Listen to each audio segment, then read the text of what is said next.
சில முக்கிய நிகழ்வுகள்லாம் இந்த வீடியோல பார்க்குறோம். நீளமான சூரிய கிரகணம் எப்பன்னு பார்த்தீங்கன்னா ஆகஸ்ட் 2, 2027 நிகழ உள்ள சூரிய கிரகணம் இந்த நூற்றாண்டின் நீளமான சூரிய கிரகணம் எனவும் இது ஐரோப்பா, வடக்கு ஆப்பிரிக்கா, மத்திய கிழக்கு உள்ளிட்ட பகுதிகளில் தெரியும் எனவும் இது 6 நிமிடம் 23 வினாடி நேரம் நீடிக்கும் எனவும் விஞ்ஞானிகள் தெரிவித்துள்ளனர். ஸோ நீளமான சூரிய கிரகணம் எப்பன்னு பார்த்தீங்கன்னா ஆகஸ்ட் 2, 2027 நிகழ உள்ளது. சிவப்பு கோள் தினம் எப்பன்னு பார்க்கலாம். சூரிய குடும்பத்தில் பூமிக்கு அடுத்து உள்ள கோள் செவ்வாய். இது பூமிக்கு பக்கத்தில் உள்ளதா இது சிவப்பு கோள் எனவும் அழைக்கப்படுகிறது. செவ்வாய்க்கோள் குறித்து பல நாடுகள் ஆய்வில் ஈடுபட்டுள்ளன. கடந்த 1964 நவம்பர் 28 அமெரிக்காவின் நாசா மரைனர் 4 விண்கலத்தை செவ்வாய்க்கு அனுப்பியது.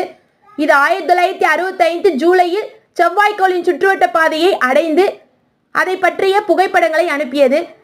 இதை அங்கீகரிக்கும் விதமாக விண்கலம் ஏவிய நாள் நவம்பர் 28 சிவப்பு கோள் தினமாக கடைபிடிக்கப்படுகிறது. ஸோ சிவப்பு கோள் தினம் எப்பன்னு பார்த்தீங்கன்னா நவம்பர் 28. சனிக்கோளை பற்றி சில தகவல்களை பார்க்கலாம். மன்னருக்கு கிரீடம் எப்படியோ அதுபோலதான் சனிக்கோளின் தனித்துவம் அதன் வளையங்கள்.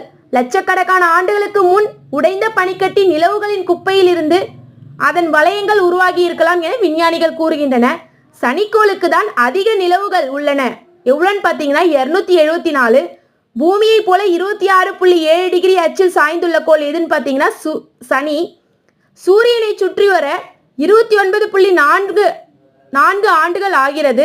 இதன் காரணமாக 13-15 ஆண்டுகளுக்கு ஒரு முறை அதன் வளையங்கள் தற்காலிகமாக மறைந்துவிடும் எனவும் இந்த நிகழ்வு தற்போது நகர்ந்தது எனவும் விஞ்ஞானிகள் தெரிவித்துள்ளனர். இந்த வீடியோ உங்களுக்கு யூஸ்ஃபுல்லாக இருந்ததுன்னா சப்ஸ்கிரைப் பண்ணுங்க, ஷேர் பண்ணுங்க. தேங்க்யூ.